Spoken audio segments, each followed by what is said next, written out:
Imagine building an 8-figure business working less than 30 minutes a day. It sounds impossible, right? On today's show, you're going to hear exactly how it's done. If you've ever felt overwhelmed by too many tasks, struggling to focus, or stuck chasing shiny objects, this conversation is for you. Jesse's story isn't just about his success. It's a roadmap for you to reclaim your time, gain clarity, and build momentum in your own business.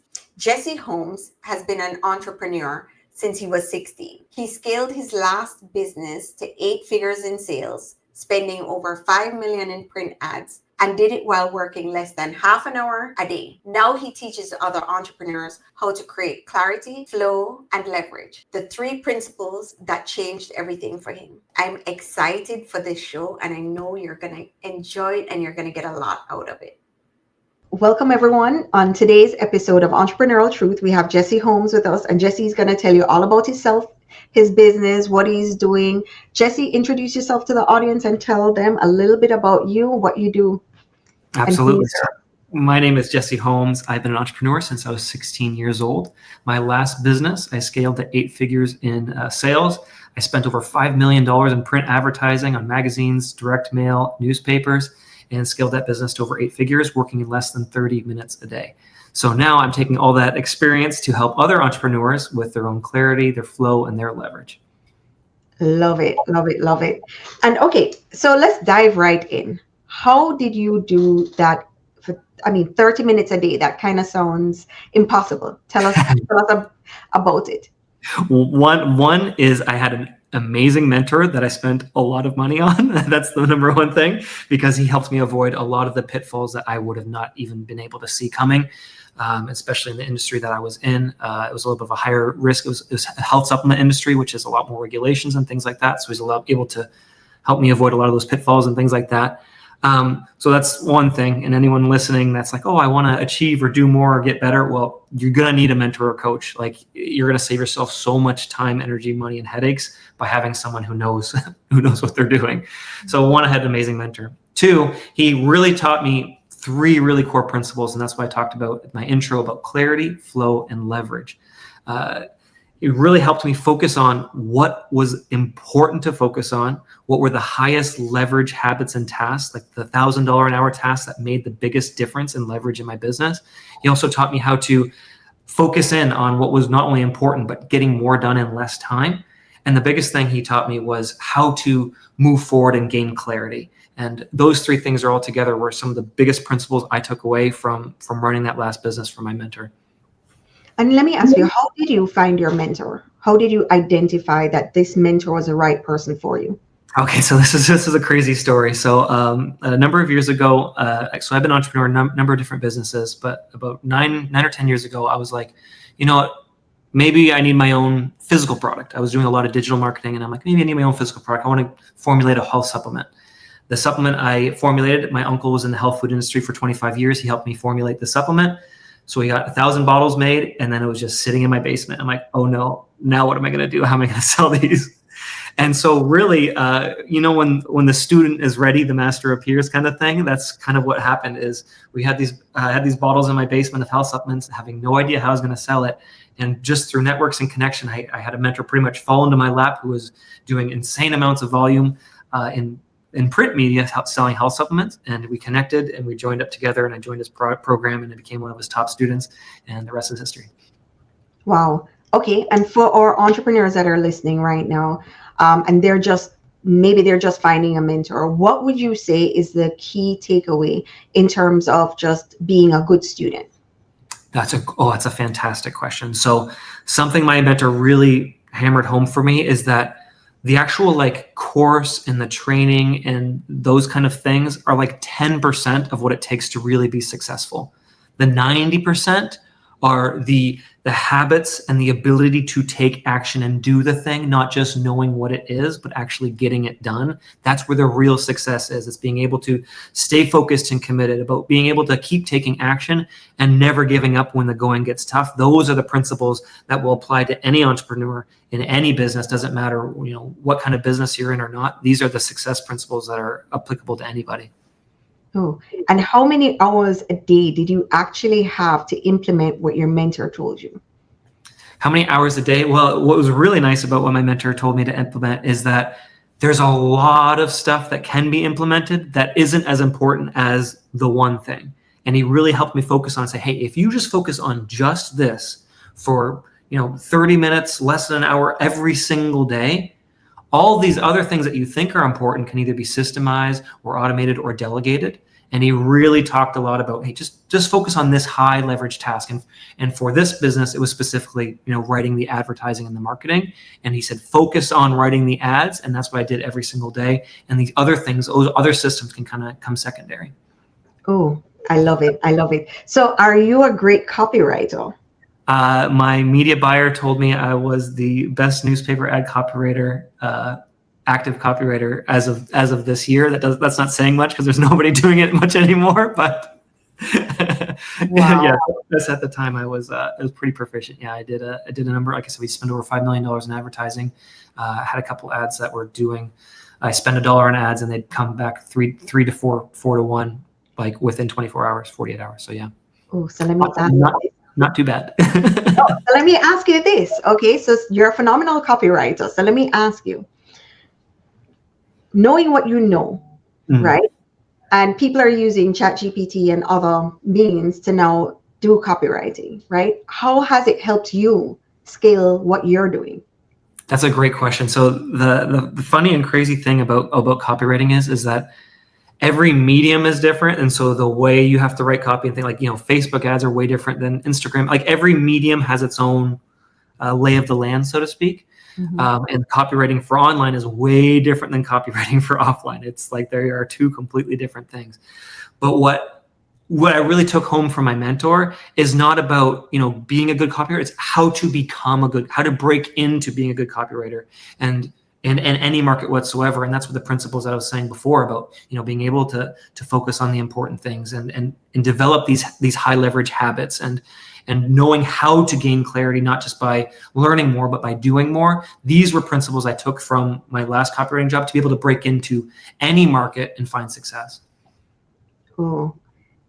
So are your clients finding great success the same way, or did you modify what you learned from your mentor, or you're like honing in on the same kind of principles? Yes, so I'm really focusing on the same kind of principles because a lot of people aren't interested in being a newspaper copywriter now. And so what I'm saying, okay, but here's what I learned and I can apply to you and your business to grow any type of business. Because I really focus on the inner work, not just, like I said, the tasks that you have to do, but how to do the tasks, the frameworks in order to take action and to get over that overwhelm and that procrastination and actually, lock into the habits that really make a difference. Those are the principles that can apply to any entrepreneur in the world because it's all about getting the thing done, not just knowing what to do. Yeah. And I think that's a huge problem now for people is locking in, because I think there's so many distractions coming at them. It's like really an impossible feat for them to just lock in. What are some tips that you would be, if you're an entrepreneur and you're scattered, what would be some of the main tips that you'd give? Yeah, that's such a fantastic question. And it's so common. Like, I remember the first 10 years of my entrepreneurial journey, it was full of being scattered. It was this shiny object after that shiny object, after this course, after this seminar, I could hardly stay focused on one thing long enough to really grow anything. And that was really what my mentor really had to hammer home to me and say, look, you need to pick something. It doesn't matter. Like, just pick one thing and stay committed to it. Take action and make sure you never give up, even when you meet resistance. That's the biggest thing is a lot of people, we meet resistance and so we jump ship. But the truth is you got to stick to it until you see that success. And those were the real principles that I was really taught. Yeah, I've heard that like a couple places where they're like, okay, whatever you're doing, lock in for the year. Don't change course. Stay committed to doing that one thing for 1 year straight. How hard is that, just locking in on one thing? It is hard if you don't know how to, then yes, it's hard. But anything is a habit, and I believe any habit can be learned. If you've never played an instrument before, how hard is it to play it? Well, everyone starts at zero. It depends how badly do you want to commit to it. and stay the course. And so it's learning the habits. I have a 3-step framework on building habits for myself that make it practically effortless to really, become someone else and become new and focus on those high leverage habits. And that framework I call easy, enjoyable, every day. So what I'd like to do is find the thing that comes naturally to me, at least something that actually has my attention, that comes a little bit easier to me, like focus on my strengths. Then I combine it with something that's very enjoyable, something that I already love doing. And then combining those two really helps me stick to it consistently and make sure I do it every single day. Because that's the best way to build momentum. The best way to see growth is by sticking to it day in and day out, and making sure that, you can miss a day or two here and there, but try not to miss 2 days in a row. And so that's why my framework helps you just, stick to the thing when it, usually would be a lot harder. I know we had spoken earlier, and you say you go live a lot. Let me ask you, is that one of those things that is on that? Do you enjoy going live? So a big thing in my business is being able to talk to my audience on a regular basis. And so I just asked myself, okay, what's the easy, enjoyable thing that I could do every single day to make sure that I'm staying in touch with my audience every single day? And that was just going live. I didn't have to pre-script anything or film a reel or anything like that. I'm like, I'm just going to hop on and do it. But I do it for only a few minutes a day to make sure I can stay consistent at it. But it's something that I've done in other businesses and things like that before. It just came naturally and enjoyable to me. So it was absolutely something that was not a problem. Oh, yeah. So I have to dive into that right now, because I know I've tried to go live several times and I'm like, okay, but it's not perfect. And, there are all these little things, right? And that again is in my head, right? So how do you just hop on? Do you plan okay, this is what I'm going to say today? And do you plan it out? Usually I'll just be in touch with my audience saying, hey, I speak about these things. Is there anything you'd like to learn? What's your biggest struggle with this, that, or the other thing? They'll let me know. And I say, okay, today I'm going to be talking about X. And it's usually just a few minutes a day. It's more important to stay consistent than it is to, it's impossible to go live for an hour every single day. You'll just burn out otherwise. So. Mm-hmm. Mm-hmm. And what are your goals right now? My goals are collaborating with as many other entrepreneurs that align with my audience as possible. So one thing that we talked a little bit before with going live today, is about collaborating with other people that have similar aligned audiences. So things like, guest post swaps or an interview swap or a JV collaboration where we, do a webinar or something like that together. That's what I'm really diving deep in building up those audiences, because the multiplication effect is fantastic. And, we help build each other's business. Mm-hmm. And are you seeing a lot of entrepreneurs willing to collaborate in this space right now, or is everybody in their own pocket doing their own thing? That's a great question. I've been on a podcast every single day for the last 5 weeks, so I think the opportunities for collaboration are different. It's the new thing. I don't know if you've seen even the latest offer from Russell Brunson, but it's all about collaborative work with other people in your audience. And I think collaboration is going to be the new marketing. A lot of people are sick of not getting the results they have with the ads, or wasting money just trying to get data or things like that. And just being able to tap into other people's audiences and provide value and collaborate in that matter, I believe is going to be really the new future of marketing. It's going to be more, especially as AI takes off and things like that. There's going to be the desire for that human touch and element when it comes to, growing and networking. Mm-hmm. And I want to talk about that too, right? So providing value.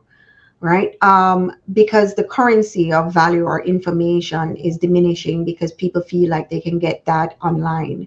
Mm-hmm. When you have a business owner that has something, maybe a digital product is not a brick and mortar business, right? Or they're not selling something, it's the value in their mind. Mm-hmm. How much value is too much value when giving value online? Yeah, so there's a balance, right? There's a balance between giving away everything and overwhelming somebody. You don't want to get them stuck in, all the things that are possible. You got to find that balance. You got to give enough value where they feel energized and they feel like it was, of value, but you can't overwhelm with too many things and they say, oh, that was great, and I don't know how to apply or get the applicable value. There's perceived value, and then there's applicable, real tangible value. And that tangible value comes from, not overwhelming people with everything. So. Yeah, no. I 100% get you. I mean, I've been in situations where I've said to someone, hey, I needed to do this, not thinking that it's overwhelming, because what's easy for someone may be overwhelming for someone else. That's great. Yeah, yeah. So what is your takeaway then, or what can you impart on people in terms of what they should be doing now in order to move from point A to point B? Yeah. So Mike, actually, do you mind if I run you through a quick little exercise I do with people to kind of help you with Oh, it? sure. No Okay. worries. Do Cool. it. I'm just going to ask a couple questions that's going to help you move one step closer to getting a little bit more clarity and on some of the high leverage tasks that maybe you could be doing in your business, if that's okay. Yep. Okay. Absolutely. So first question is, what's been your biggest struggle with, building momentum lately? The shiny object. So because I do technology, it's really hard to stay focused and just use one piece of technology. And Now, that is consuming time for me. oh, okay. Okay. So the time and the focus, like having the bandwidth to implement everything. The bandwidth to implement only because there's something new that always comes in, or you're using one tool and they implement a new feature and you're like, well, I want to try that feature. It's literally taking time. That's great. That's great. When it comes to the time, the focus, all the implementation, is there like any one thing that you've really been stuck on lately, or? There's so many things. I would say it is momentum. So I feel stuck in terms of momentum of clients. Okay. So you can speak to a lot of people, right? But it doesn't mean that you're getting momentum with a lot of people, if that makes sense. Okay. Okay. So getting the depth instead of just the reach. Correct. Okay. What is something that you could easily, enjoyably do every single day to help build a little bit of that depth without burning out? Oh, speaking to people like I'm speaking to you now. If I were to get out of my own way, go live every day like we were talking about, it would be way easier because I enjoy this. Excellent. Okay. Well, my challenge is, whether you're brave enough to go live or not every single day or not, my challenge to you would be just find that one thing that you can, consistently commit to on a daily basis, even if it's just like 10 minutes a day or less. That's really easy and enjoyable to you. That will help you, take you one step closer to building momentum without burning out. Oh, awesome. I will definitely try that. So I've done this exercise with most of the podcasts I've been on, and some people have different answers and things like that. But it's just my superpower is honing in on making it as simple to get over in our brain as possible, to just take that first action step and then staying consistent at it so that we see growth.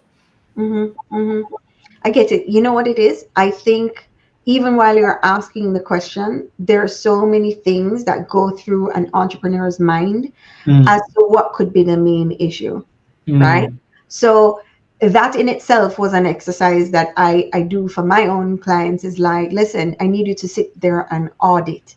Do an actual audit of what it is that's your main block. Because it could be several things that are blocks, right? So, that internal struggle is an internal struggle for me. And it's just getting out of my own way. I love that. Yeah. Yeah. Well, I hope that helps. And then It does. the beautiful thing about it is it can be applied to so I consider a high performer someone who's not just successful in business, but someone who's successful in every area of their life. The saddest thing I ever see is that super wealthy person who has no relationship with their family, or their health is sacrificed, or all these other things that are actually kind of more important than money. And they sacrifice those things in achieving of that goal. And so I consider taking this practice and applying it to every area of my life. Like I have an easy, enjoyable, everyday task for every area of the life that I want to grow and become. So with my relationship with my wife, with my kids, with my own health and wellness, with my business, all these kind of things. These are principles that I apply in every area of my life. So I'm growing holistically as a person, not just in sacrificing everything to achieve a goal. Okay, well, speak to that for me. What does holistic look like for you?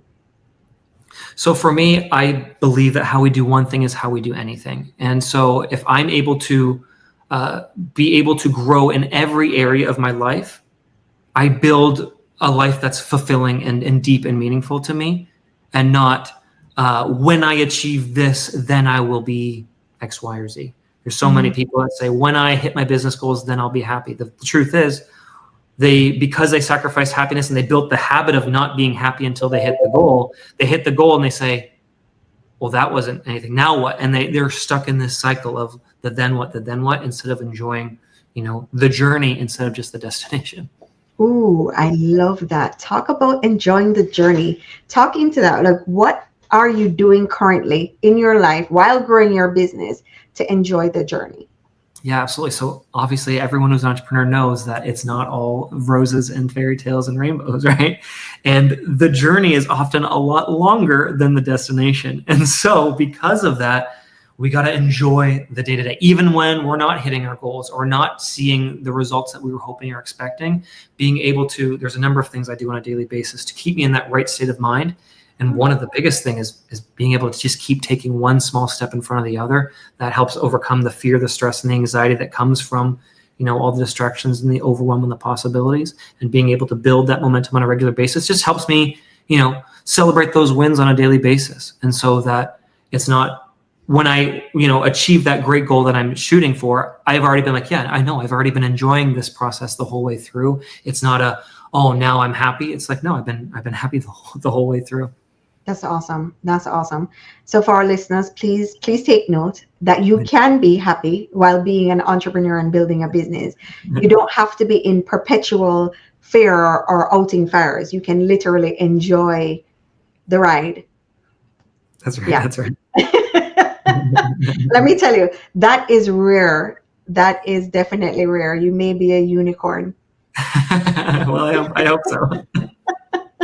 I'm telling you, it's like when you're building, I don't think you're building and thinking that you can basically have it all at the same time. So it's good to hear someone say that it's about taking small steps in every area of your life. I love that. And do you believe in meditation? Oh, every day. Okay, so that's awesome. That's awesome. So, yeah.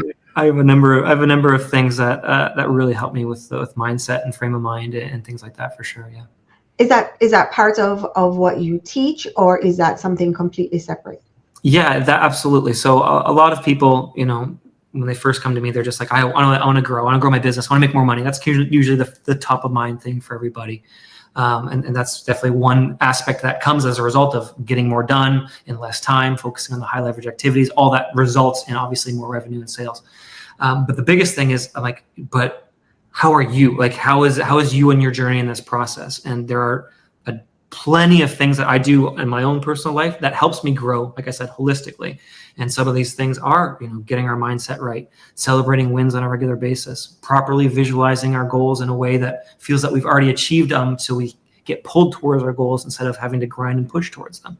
And not only mindset, but physical body and nutrition. Like I said, I call a high performer someone who's growing in all areas of their life, not just, in business. I love that. I love that. So can you walk us through a typical day for you? Okay, perfect. I've done the same thing every single day so this version of my day, my perfect average day, I've done every single day since December 4th, 2023. But I've had other versions before it and things like that. But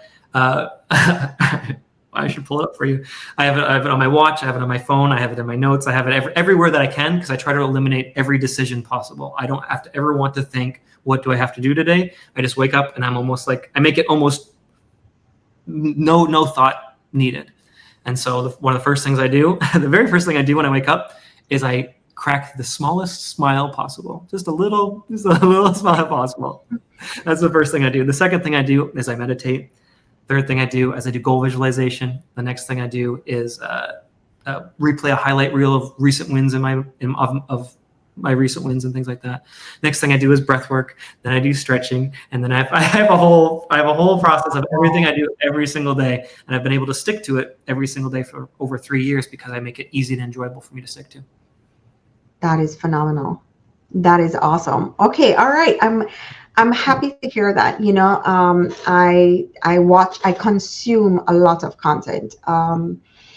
And that being said, I've heard a lot of entrepreneurs that are really high performers, or they've hit different milestones or goals that I want to hit, say the same thing, about meditation, stretching, breath work, and the confusion then is, when, how long, where, all the different things that if you could tell the audience two of the most impactful, like you saw the most growth, Ooh. what would those two things be? Okay. One of them is being able to regulate your own nervous system and stay calm under pressure. That's probably one of the biggest things.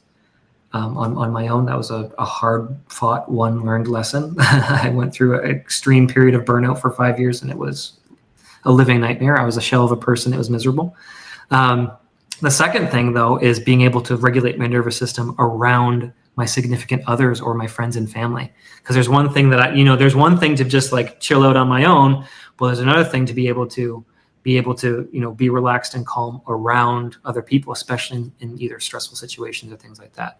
So those were the two biggest things. Is one, find the thing that's easy and enjoyable that you could do every single day to help regulate your own nervous system, whether it's stretching, whether it's breath work, whatever it is for you. It's different for everybody. And the second one is being able to do that while around our significant other. That was huge for myself. My wife is expecting a second child in December. And so, there's everything that comes along with that. So being able to stay connected with her, engage with her, and really build that relationship. I find that there's nothing that makes me perform better or worse than the relationship with my spouse. And so, when things aren't going well with that, it's so hard for me to be at my peak performance. But when things are going well with myself and my wife, I find that just overflows into every other area of my life. So. You are so right. You are so right. I will definitely say you are onto something there. Wow, you are definitely right. I definitely think you hit on something there. In fact, you hit on a nerve for me too, right? When my last business closed, I do believe that happened to me too. It was definitely a burnout period, and it takes a while for you to get back. So I'm glad that you said that, regulating your own nervous system. So guys, ladies, everybody, regulating your nervous system would probably be on the top. Wow. And where did you learn that from? The same mentor, or did you go somewhere else, or how did you find that? Oh, that was just an extreme battle with generalized anxiety disorder for 5 years. It was the worst battle of my life. And I just had to find and fight my way through it. And a lot of the principles that I teach aligned a lot with what my mentor was telling me on how to build a business as well. And that's how I break it down to the easy, enjoyable every day is about taking small steps to feel better. When I was in the middle of my anxiety, I just spent every waking moment of every day trying to fight it and overcome it and resist it. And it only made everything worse for years. And I had to kind of make a mindset shift of like, okay, what's something that I can do consistently, easily, and enjoyably every day to help me feel a little bit better? And for myself, I was like, okay, when I feel this way, that's a signal for my brain not to go faster, but to, pump the brakes or slow down or stop. And so going through that whole process was a lot of the birth of everything that I now coach and help other entrepreneurs with. Oh, I love that. I love that. I actually am thinking of a specific entrepreneur in mind, that, every time we speak, he's like, okay, well, whenever I burn out and I crash, I just let myself crash for that moment. And then I come back instead of trying to he's like, you know what, whenever I crash this next time, I'll just take a month off and just go through the process of healing. Yeah. And I will say it this way. A lot of people look on the whole entrepreneurship as easy, or that you have all the time, or you can do all the different things, but I don't think they understand what it takes to walk in the shoes of an entrepreneur. And it's not for everyone. Because they're big shoes to fill. And and it is stressful, especially if you have big goals and big dreams. For your clients that are striving to become, 8-figure, take their business from 7 figures to 8 figures, what are some things that you recommend that they do, like focus on? Yeah, we gotta get clear on what's the highest leverage activity to be able to focus on. And you might not know right away what that high leverage activity is, but having the intent in your brain to be like, I'm going to spend focused time, even if it's 10 minutes or less every day, to try to work or discover or uncover what that high leverage activity might be. That's the biggest thing to scale or grow anything. It's being able to find that repeatable, scalable, leverageable activity that you can do day in and day out without burning out. Because if you burn out, it's impossible to scale if you're on this roller coaster of like push, burnout, push, burnout. Mm-hmm. Mm-hmm. I'm glad. So I'm gonna definitely make sure that they listen to this. Find the time to listen to it so that they can learn something.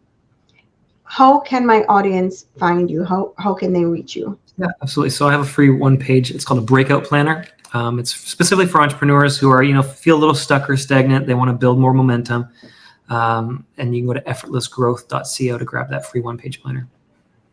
That is awesome. It was a pleasure to have you on today. I really enjoyed our conversation, and I look forward to our audience giving us some feedback. Jesse, thank you so much for being on today. Thank you, Kesi. Appreciate it. Thank you.